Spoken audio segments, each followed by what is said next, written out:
In the final section, Jonah gets Papa's blessing, as long as Jonah keeps the ban of Buchananism, even though Papa is a Buchanist himself.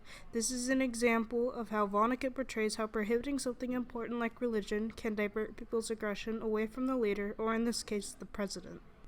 Jonah then celebrates the 100 martyrs to democracy, but he runs into problems with Ice 9, specifically Papa using it to kill himself. Frank admits that he sold Ice 9 to get himself a job in San Lorenzo, and it turns out that Angela and Newt sold theirs as well.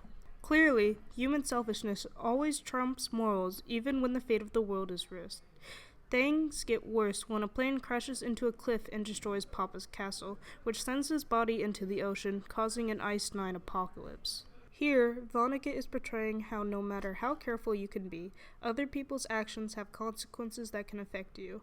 In this case, Frank's decision to sell Ice 9 caused the end of the world. To avoid this fate, Mona and Jonah hide in Papa's convenient bomb shelter, and a week later, leave and discover the bodies of San Lorenzo's people who killed themselves using Ice 9 because of Buchanan.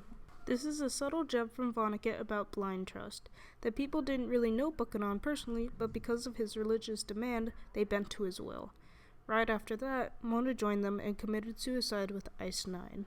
After her death, the Crosbys find Jonah crying, despite him only knowing her for about 2 weeks.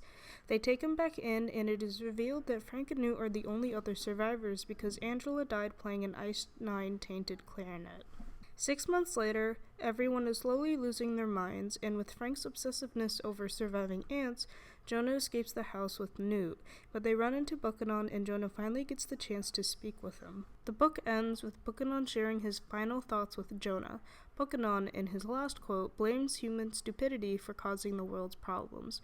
Cradle shows that mankind will lead to their own downfall, and the world Vonnegut created is not too far away.